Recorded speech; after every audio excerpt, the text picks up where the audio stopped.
Marine Corps Lance Corporal Jonathan Weygant stated this: "It was buried in the side of a cliff. When I first saw it, I was scared. It was very strange. I think the creatures calmed me. It was unsettling. I think they were trying to communicate with me, I guess telepathically. It is really weird, and I don't believe in any of that stuff. Immediately after this, I was arrested. I thought they were going to kill me. He was saying, 'Are you a patriot? Do you like the Constitution?' I said, 'Yeah.'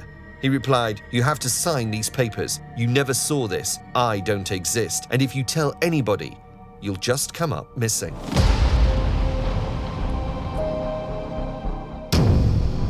Jackie Gleason will always be remembered as one of America's greatest comedy talents. Born in Brooklyn, New York City, Gleason was a graduate of the School of Hard Knocks, which built his unyielding character and fortitude. Gleason became a workaholic and perfectionist. This passion also extended into his personal life. Fascinated by flying saucers and the unexplained, Gleason created one of the world's greatest parapsychological libraries. The bulk of it resides today at the University of Miami Library. Privately, Gleason was an avid UFO researcher, and the reason for this is astonishing. Gleason had a personal relationship with Richard Nixon, and in one conversation with the president, Gleason asked if there was anything Nixon could tell him about UFOs. Were they real? Were there really alien spacecraft? Nixon reportedly responded, "Well, Jackie, if you could arrange to arrive at MacDill Air Force Base in Tampa sometime over the next few days, I'll show you some things that may answer some of your questions." Gleason arrived at the base 2 days later and was escorted to a covert storage facility. Once inside, he passed through several levels of security checkpoints. Finally, Gleason was taken into a large space where unusual debris was scattered across the floor. Suddenly, a light beam struck the center of the room. Gleason was astonished to see what appeared to be a portion of a damaged flying disc floating a few feet above the floor. Gleason was spellbound by what he was seeing, but the surprises didn't end there. A few moments later, Gleason was escorted to another room. In this room were 3 containers with glass windows for viewing. Within the containers were the occupants of the crashed saucer. The officer confided to Gleason that, quote, "The beings were about 4 to 5 feet tall. 2 of the bodies were badly damaged, but 1 was in very good shape." As Gleason gazed upon the extraterrestrial corpse, the officer added, "This one died later."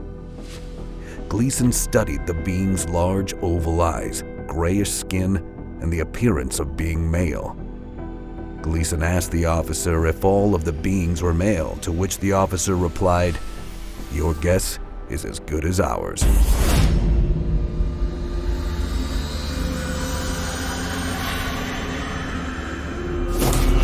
At 7 a.m. on the 30th of June in 1908, near the lower Tunguska River in Siberia, a large explosion occurred. The explosion was so massive that it caused damage 400 miles away and was heard even further. For several nights all over northern Europe, the sky glowed enough to light the streets of London. At first, it was assumed that a massive meteorite had collided with the Earth. However, after the Second World War and the bombing of Hiroshima and Nagasaki, photos of the cities were compared with aerial photos of the Tunguska blast, and they were stunningly similar. As a result of this, various scientists speculated that a nuclear explosion had taken place over the area, and because no nation possessed a nuclear device at that time, the logical conclusion was that it was from an exploded alien nuclear-powered craft.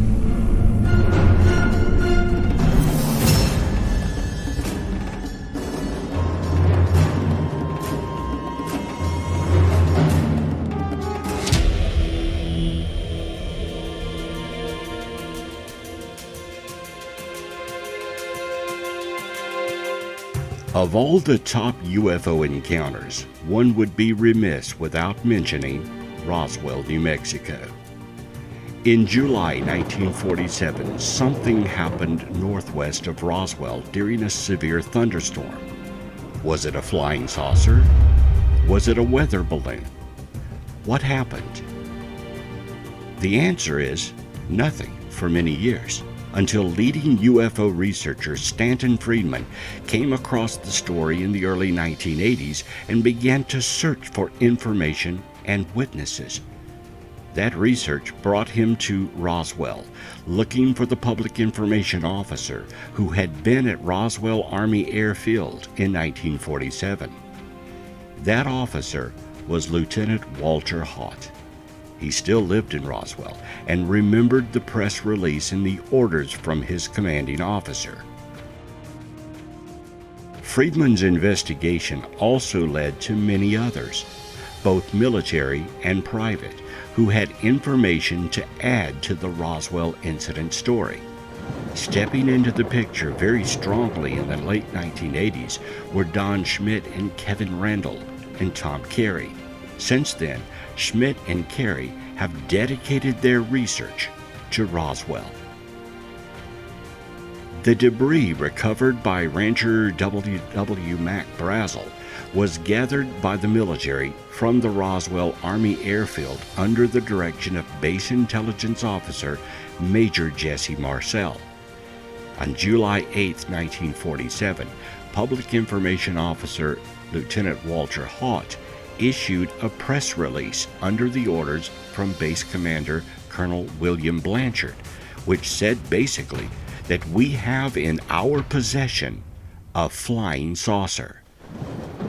The next day, another press release was issued, this time from General Roger Ramey, stating it was just a weather balloon.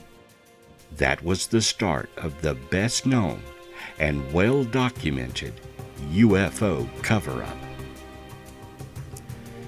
Once it became public, the event known as the Roswell incident, the crash of an alleged flying saucer, the recovery of debris and bodies, and the ensuing cover-up by the military, was of such magnitude and so shrouded in mystery that 70 years later, there are still more questions than answers. Books have been written and TV documentaries have been filmed. Witnesses have come forward. Skeptics have issued rebuttals to the incident, and the debate continues. The tiny town of Roswell flourishes due to the incident to this day.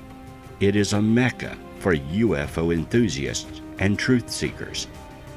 Some say the government still has the saucer and aliens hidden away in some bunker somewhere.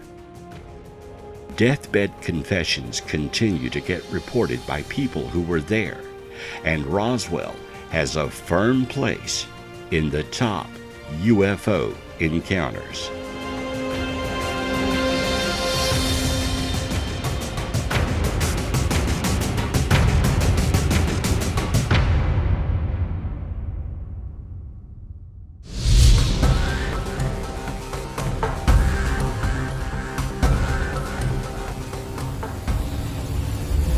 The most damning evidence that the United States was actively participating in a government cover-up comes from Lieutenant Colonel Philip Corso.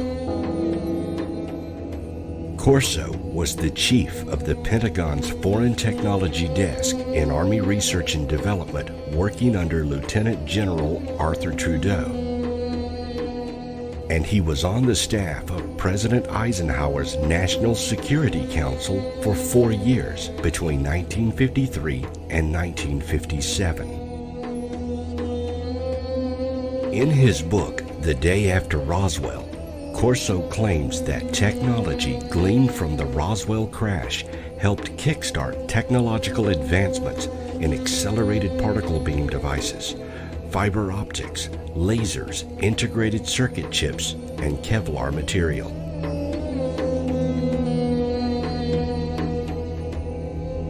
Corso's duties at the Pentagon required him to oversee the storage of physical evidence and files on the Roswell crash, and to leak this material to corporations for the advancement of our technology.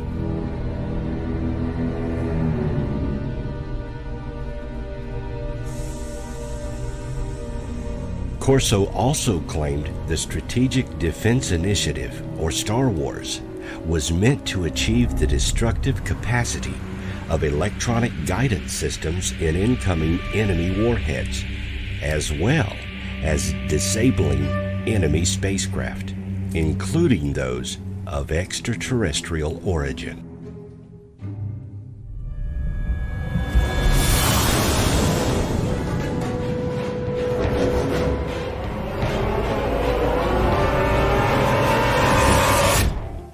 The Kecksburg UFO incident occurred on December 9, 1965, at Kecksburg, Pennsylvania. A large, brilliant fireball was seen by thousands in at least 6 states and Ontario, Canada. It streaked over the Detroit, Michigan, Windsor, Ontario area, reportedly dropped metal debris over Michigan and northern Ohio, and caused sonic booms in western Pennsylvania. Eyewitnesses in the small village of Kecksburg, about 30 miles southeast of Pittsburgh, claimed something crashed in the woods there.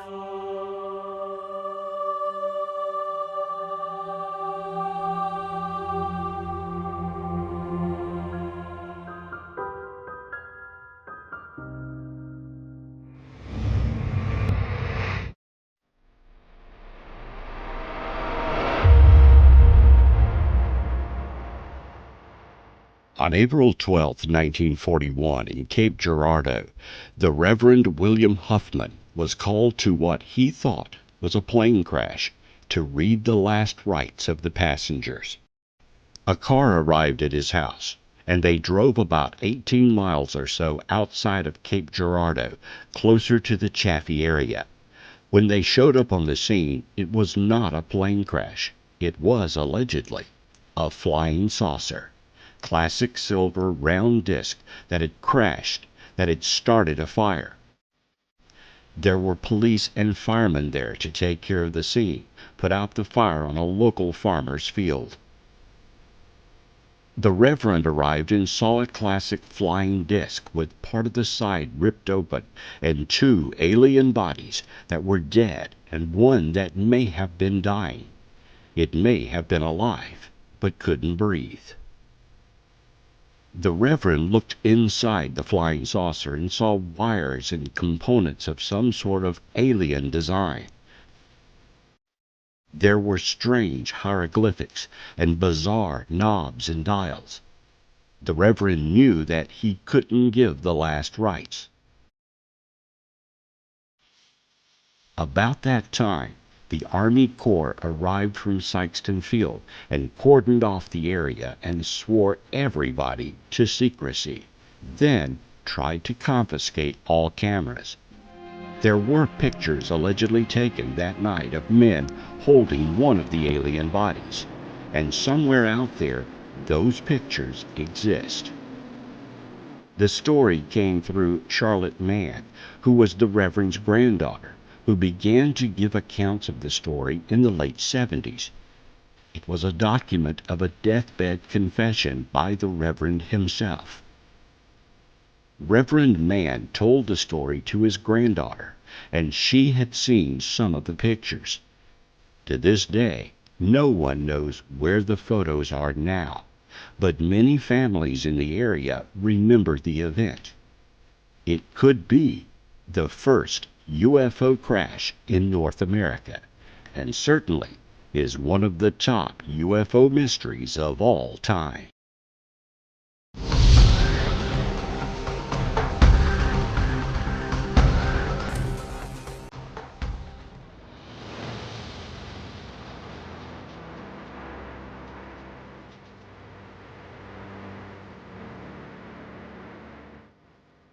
The Aztec, New Mexico UFO incident, sometimes known as the other Roswell, was a flying saucer crash alleged to have happened in 1948 in Aztec, New Mexico. The story was first published in 1949 by Arthur Frank Scully in his Variety magazine columns, and later in his 1950 book, behind the flying saucers. Beginning in the 1970s, some ufologists resurrected the story in books claiming the purported crash was real.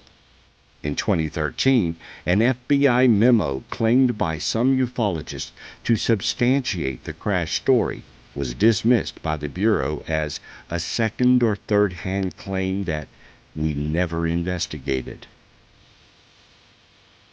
According to Scully, in March 1948, an unidentified aerial craft containing 16 humanoid bodies was recovered by the military in New Mexico after making a controlled landing in Hart Canyon, 12 miles northeast of the city of Aztec. The craft was said to be 99 feet in diameter, the largest UFO to date. Scully named as his sources two men identified as Newton and Guevara, who reportedly told him the incident had been covered up and the military had taken the craft for secret research. Scully wrote that the crashed UFO, along with other flying saucers captured by the government, worked on magnetic principles. According to Scully, the inhabitants stocked concentrated food wafers and heavy water for drinking purposes, and every dimension of the craft was divisible by 9. In the late 70s, Arthur Leonard Stringfield purported that not only was the incident real, but that the craft involved was one of many captured and stored by the U.S. military. In later years, many alleged first-hand accounts of the Roswell crash contained the Aztec crash story, with some claiming the craft was made of a material impervious to all heat, while others claiming the craft was damaged by the crash. The supposed humanoid bodies were said to measure between 36 inches and 42 inches in height and weighed about 40 pounds. Ufologists claim that shortly after the craft was downed, the military cleared the area of evidence, including the bodies, subsequently taking it to Hangar 18 at Wright-Patterson Air Force Base. The Aztec UFO crash is certainly one of the top UFO encounters of all time.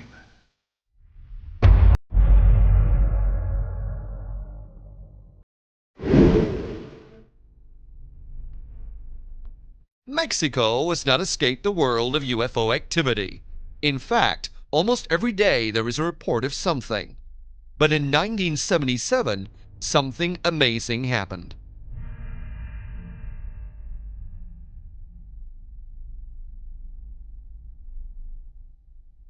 In July, the town of Puebla witnessed several large falling UFOs crashing in the distance.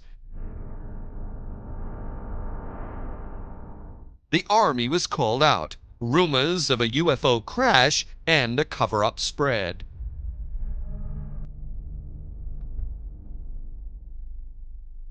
Nearby in Yopla, the townsfolk also saw the same thing, and this time they reported seeing a craft explode into thousands of sparkling pieces.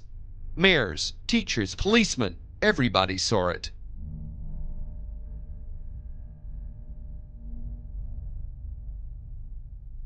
As many witnesses rushed to recover the debris, they discovered that the Americans had already beaten them to it in an unmarked helicopter. Many believe them to have been members of the U.S. Air Force Moondust and Blue Fly recovery teams, specialist units set up to speedily recover UFO technology.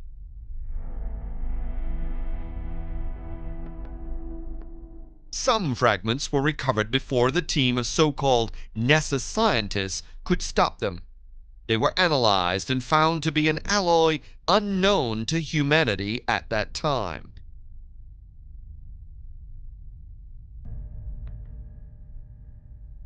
It was then discovered that another crash had happened at Tabasco, and that 2 dead aliens had been recovered.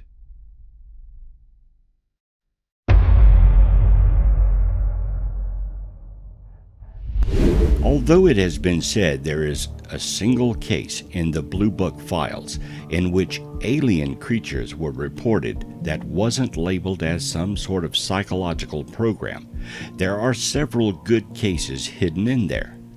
Skeptics, disbelievers, and debunkers like to say that there is no evidence that alien creatures have visited the planet.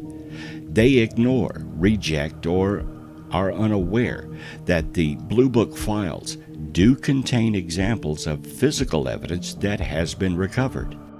The best of those cases came from Socorro, New Mexico on April 24, 1964.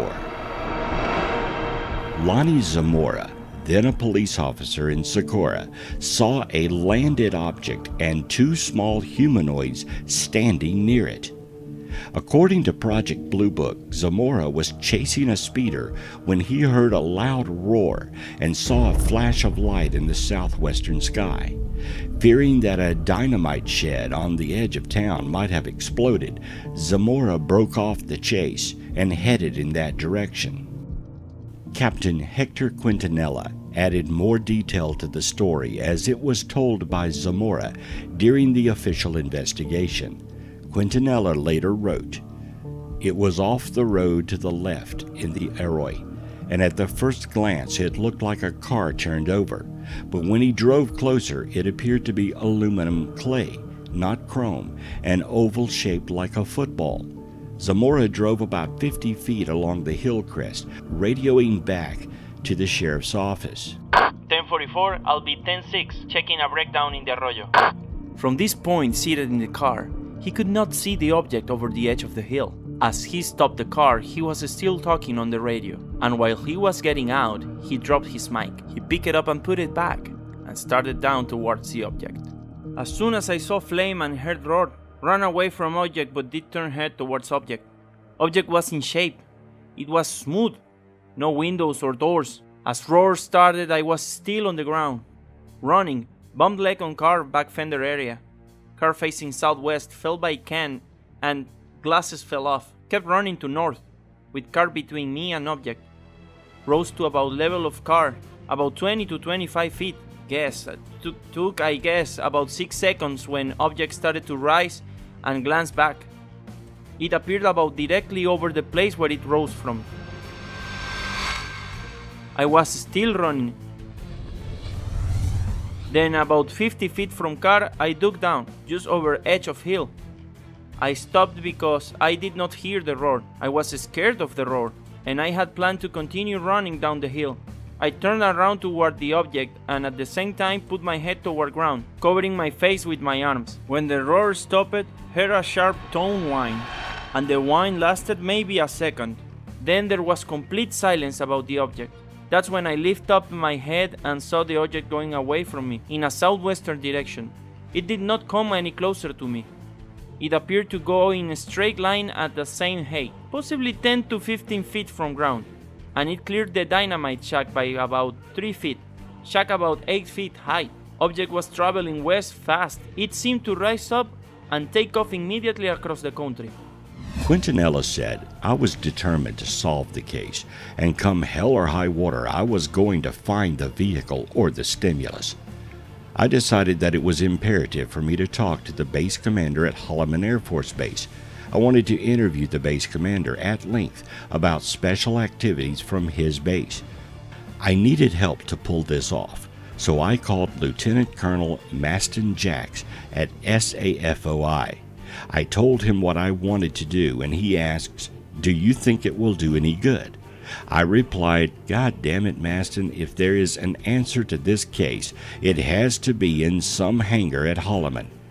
He went to work with his position at the Pentagon, and the approval for his visit came through. Colonel Gehrman was the base commander during his visit. He was most cooperative and told me that I could go anywhere and visit any activity which interested me. I went from one end of the base to the other. I spent 4 days talking to everybody I could and spent almost a whole day with the downrange controllers at the White Sands Missile Range. I left Holloman dejected and convinced that the answer to Zamora's experience did not originate and terminate at this base. On my way back to Wright-Patterson, I hit upon an idea. Why not a lunar landing vehicle? I knew that some research had been done at Wright-Patterson, so as soon as I got back, I asked for some briefings. The briefings were extremely informative, but the lunar landers were not operational in April of 1964. I got the names of the companies that were doing research in this field, and I started writing letters. The companies were most cooperative, but their answers were all negative. I labeled the case unidentified, and the UFO buffs and hobby clubs had themselves a field day. According to them, there was proof that our beloved planet had been visited by an extraterrestrial vehicle. Although I labeled the case unidentified, I've never been satisfied with that classification.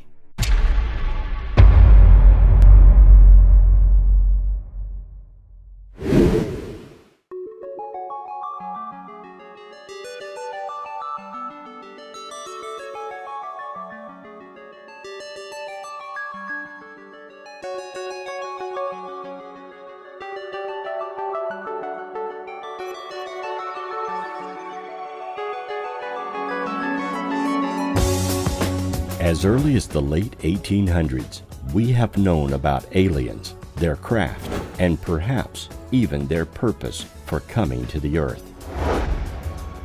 Slowly over time, we have accumulated several craft, various technology, and even the bodies of occupants of UFOs, some apparently captured live and perhaps still living today. This may sound extraordinary, but there exists physical evidence of the truth to many of these claims. There exists today specially designed military units whose sole purpose is to arrive at a crash site early, contain the area, capture any living aliens, and gather up any dead aliens along with their technology. Then transport the craft and debris to secret installations far away from the prying eyes of American citizens. We may never know the full extent of this massive cover-up, much less be allowed to view this evidence. However, nothing can remain a secret forever.